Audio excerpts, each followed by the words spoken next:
गांधीनगर आर्य समाज मंदिर में एक बार फिर से विवाद हुआ है और इस बार विवाद जो है जानकारी ये मिली है कि महिलाओं के बीच लड़ाई झगड़ा हुआ है और अब ये मामला गांधीनगर पुलिस स्टेशन में पहुंचा है। ये गांधीनगर पुलिस स्टेशन के बाहर की तस्वीरें हैं। यहाँ पर लोग एकत्रित हुए हैं आर्य समाज के जो मेंबर हैं इनसे बातचीत करने। अच्छा, कौन कौन बात कर रहा है? आप क्या नाम बता? आर्य प्रतिनिधि सभा गांधीनगर समाज से मैं बात कर रही हूँ।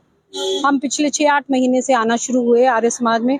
जब से आ रहे हैं तभी से पंगा ही सुन रहे हैं। हर रोज डीएसपी हरीश चौधरी के अगेंस्ट कुछ ना कुछ होता है। उधर एक शर्मा जी हैं और एक अर्पणा जी हैं, तो रोज कोई ना कोई वो हंगामा लेके आती हैं। वो कोशिश करती कुछ ना कुछ, हमने उनको शांत करा। जो आज की कथा हुई, आज सुना मैंने 4 साढ़े 4 पे इनकी हाथापाई हुई 2 गुटों के आसपास। क्या नाम है उनका? सुनीति शर्मा की नाम है, निधि शर्मा और अर्पणा अर्चना इन दोनों के अगेंस्ट, और वो शास्त्री जी की वाइफ और एक मानिक है उनकी वाइफ के अगेंस्ट। अब दोनों में हाथापाई हुई। अब देखो ना, जब एक मारेगा दूसरा भी मारेगा।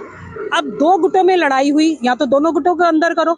अब हमारे शास्त्री जी की वाइफ और वो बेचारी मानिक की वाइफ को अंदर कर दिया, इन दोनों को छूट दे दी। ऐसा थोड़ा होता है। मारने तो वही आर्य समाज 4:30 बजे शाम के, वो क्या करने आई? आर्य समाज में जो हमारा हवन यज्ञ होता है सुबह 10 बजे होता है, 9:30 से 10 बजे का। तो वो क्या करने आई आर्य समाज में? तो कोर्ट में भी इसका मसला चल रहा है। कब से ये लेके मसला को चल रहे, मुझे तो नहीं समझ आ रहा है। इधर हम आए कि चलो हमारे को पुलिस वाले कुछ हेल्प करेंगे, पुलिस वाले हमारी बात सुनने को तैयार नहीं। पता नहीं कौन से झूठे सच्चे केस लाके, वो ऑर्डर्स लाके पुलिस स्टेशन में उसने दिखा दिए। कौन से वीडियोस लाए, वीडियो से अनेक है, हमारे पास भी है। या तो हम भी सबको शो करें। तो ये तो जो हो रहा है इनजस्टिस हो रहा है। तो ये हमें नहीं लगता कि ये कुछ पुलिस हमारा मामला सुलझा पाएगी, कुछ कर पाएगी। अच्छा, और कौन बात करेगा? क्या मामला हुआ आज का? आज का जैसा कि आपको पूर्व में कई बार मैं बता चुका हूं कि आर्य समाज गांधीनगर की स्थिति बहुत खराब है। वहां पर एक डीएसपी हरीश चौधरी हैं जो पिछले 5-6 सालों से ये मैकाले की तरह षड्यंत्र करके घुस आए थे, भोले भाले बन के। आज उनकी जो नीतियां हैं, जो षड्यंत्र हैं, वो यही हैं कि मैं इस संस्था में अकेला ही काबिज होकर रहूंगा। वो संस्था को संस्था नहीं चाहते, वो व्यक्तिगत चाहते। और जैसा कि आपको पता है कि भारत में जितने मंदिर होते हैं, संस्थाएं होती हैं, वो सामाजिक ही होती हैं, उसका एक मालिक नहीं होता है। इस तरह की वो हरकत करने के लिए उन्होंने 2 महिलाओं को मोहरा बनाया हुआ है, जिसमें मुख्य निधि शर्मा है, जो आए दिन वहाँ पर कुछ अनजान व्यक्तियों को लेकर के वो वहाँ गाली गलौज बदतमीजी करती हैं और उन लोगों से भी कराती हैं। मैं यही कहता हूँ कि आर्य समाज के कुछ नियम हैं, प्रतिनिधि सभा के कुछ नियम हैं कि जो आदमी सदस्य नहीं है, आर्य समाज का मेंबर नहीं है, उसको किसने अधिकार दे दिया कि तुम जाकर मंदिर परिषद में गुंडागर्दी करो, वहाँ के धर्माचार्य की पत्नी से बदतमीजी करो, पुरोहित से करो? ये सब गलत है। कल शाम लगभग 7:15 बजे की बात है, ये निधि अचानक वहाँ पर मैं कुछ कार्य में लगा हुआ था, संस्था का, समाज का जो भी कार्य था, तो उसमें निधि शर्मा अचानक वीडियो बनाती हुई गेट से आती हैं और इन्होंने वीडियो बनाया। इनके पीछे सारा का सारा हाथ डीएसपी हरीश चौधरी का है और वो वीडियो बनाया। फिर गाली गलौज की। एक फर्नीचर वाला सामने ही है दुकानदार, उसको डीएसपी जी ने उसको भी मोहरा बना लिया, ज्यादातर उसके साथ उठना बैठना है। वो भी गाली गलौज बहुत बदतमीजी किया। मैंने कहा भाई साहब, आप तो यहाँ के मेंबर भी नहीं हो, सदस्य भी नहीं हो, आप कमेटी में नहीं हो, आप हमसे क्यों बदतमीजी करते हो? कोई जवाब नहीं है। तो ये पूरी और मेरे से ये कहा कि आप गुंडों को बुलाते हो। मैंने कहा गुंडागर्दी तो आप करते हो, कोई गुंडे का प्रमाण ही नहीं है। तो इस तरह की बहुत सारे उन्होंने आरोप लगाए और कल की ये घटना है। आज 19 मार्च, ये जो आप देख रहे हो 2024, आज की घटना ये है कि मैं हाई कोर्ट में गया हुआ था और इधर अकेली आर्य समाज में हमारी धर्मपत्नी थी और इसमें दोपहर के बाद लगभग 3 बजे के आसपास की घटना है।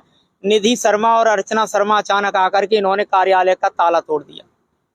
जैसा कि मैं आपको बता दूं, आज मैं भी गया था, तो यानी कोर्ट से उनको सख्त आदेश ये भी दिया था जज साहब ने कि अभी किसी तरह की वहाँ हलचल, लड़ाई विवाद नहीं करना है, व्यवस्था में शांति बनाए रखें।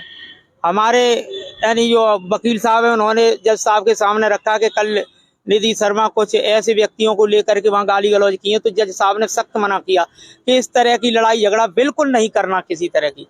उसके बावजूद 1 घंटे के बाद जब मैं वहाँ से निकल गया हूँ तो पता लगा, मुझे फोन आया मेरी पत्नी का कि निधि शर्मा आर्य समाज मंदिर में घुस आई हैं, अर्चना को लेकर गाली गलौज कर रही हैं। मैं रूम से नहीं निकल पा रही हूँ, रूम को भी इन्होंने लातों से मारा। और वो जब हमारी धर्मपत्नी बाहर निकली तो अर्चना और निधि शर्मा ने मिलकर मारा। उसके बाद थोड़ी देर में वहां पर सफाली, जो मानिक जी की धर्मपत्नी है, वो आती है। फिर जब सफाली ने वहां पर यानी इन लोगों से पूछा, तब इनकी सफाली से लड़ाई हुई। तब हमारी धर्मपत्नी ने फिर बीच बचाव किया कि विवाद में कुछ नहीं रखा, रहने दो। तो उनकी उंगली वगैरह काटी है, उनको चोट काफी लगी हुई है।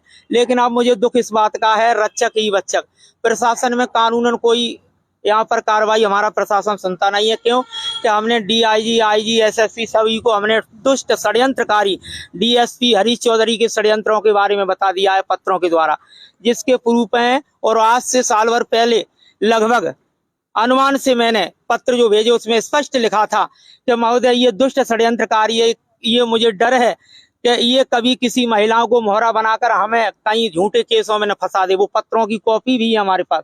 उसके बावजूद जो मुझे शक 1 साल पहले हो रहा था वो आज डीएसपी कर रहा है। आज उसने 2 महिलाएं मोहरा बनाई हुई हैं और उन महिलाओं से हमारे आर्य समाज के और पुराने सभासदों के नाम से आए दिन थाने में पर्चे दिए जाते हैं। थाने में जब वे लोग बुलाए जाते हैं तो थाने में पुलिस प्रशासन के लोग उनके साथ बदसलूकी करते हैं, बदतमीजी करते हैं।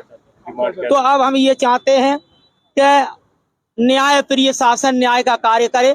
देश आजाद हुआ क्यों अंग्रेजों का शासन हो, हम सभी को न्याय हो और दुष्ट डीएसपी को वहां रोका जाए, उसके षड्यंत्रों को रोका जाए। वो क्यों ऐसे व्यक्तियों को भेजता है जो आर्य समाज के मेंबर नहीं है, क्यों जाकर वो गुंडागर्दी करते हैं। और निधि शर्मा आए दिन लोगों के नाम आरोप लगा देती, आज इसने मुझे छेड़छाड़ दिया, आज इसने मुझे छेड़छाड़ दिया। मैंने समझाया बहन तुम्हें किसी ने नहीं छेड़ा, आज तक 5-7 लोगों के नाम इसने कंप्लेंट दे दी और उनमें कुछ लोग 70-70 साल के, वो निधि को क्या छेड़ेंगे। वो आरोप देती है, सारी इज्जत ताव पर रख दी है। मैंने समझाया तुम्हारे घर में भी पिता है, निधि ऐसा मत करो, आप क्यों बदनाम किसी को करते हो, संस्था बदनाम होती है।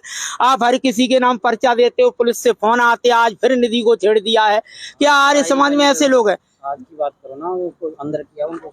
तो आज मुझे सबसे बड़ा ये आप देख रहे हो कि आज इस थाने में जब इनकी लड़ाई हुई तो तुरंत निधि शर्मा ने इन्होंने फोन किया तो पुलिस वाले तुरंत पहुंच जाते हैं।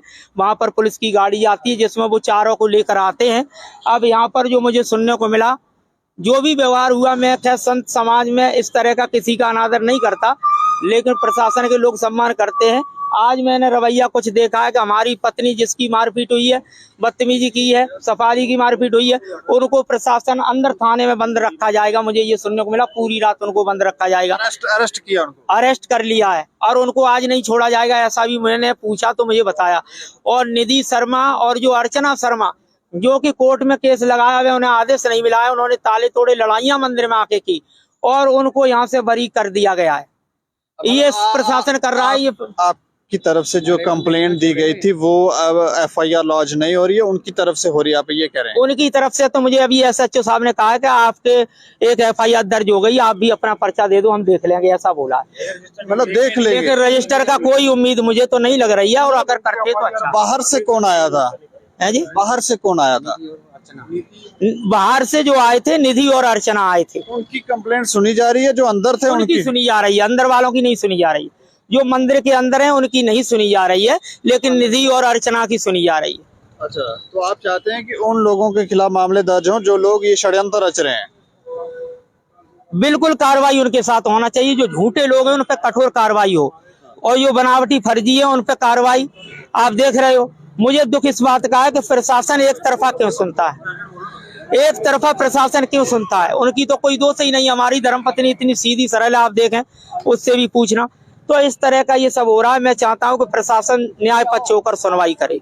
स्थिति है, मैंने बहुत पत्र भेजे हैं जिनसे झगड़ा हुआ है। अपना नाम बता दें। मैं चैनलाल शास्त्री, आर्य समाज रिहाड़ी कॉलोनी जम्मू। अच्छा, जो अंदर थे और जो बाहर से झगड़ा करने आई, बनता तो है या तो कानून सबको अंदर रखो, या तो फिर 2 को जो अंदर थी उनको पकड़ लिया गया और जो बाहर से हमला करने आए उनको छोड़ दिया गया है। वो घर चले गए और उनको कहा जा रहा है कि आज वो यहीं रहेंगी।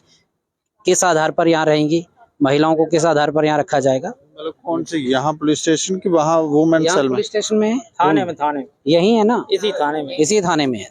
महिला थाना है ना पीछे। मुझे तो नहीं पता, हमें सूचना दी गई ऐसे कि ऐसे ऐसे है, तो हमें ये बताया गया कि वो अंदर यहाँ है और जो बाहर से हमला करने आई वो अपने घर चली गई है। कहने का अर्थ एक है तरफ कि की शिकायत हमेशा जब भी यहाँ आया जाता है समझा बुझा के घर भेज दिया जाता है, दूसरी तरफ की कंप्लेंट ले ली जाती है, पर इतने लोग जो सभी समाजों के सदस्य यहाँ आते हैं उनकी नहीं सुनी जाती। ये ऐसा पहला मामला नहीं है, इससे पहले भी हमने आर्य समाज मंदिर में जो विवाद था उसको कवर किया हुआ है, और तब भी जो थानेदार यहाँ पर थे तो वो भी एक पक्ष लेते हुए दिखते थे, और कोर्ट के निर्देश के बाद उस पर विराम जरूर लगा था। लेकिन अब दोबारा से ये विवाद देखने को मिल रहा है, और फिर वहां पर छीना झपटी, मारपीट, ये सब शुरू हो गया है।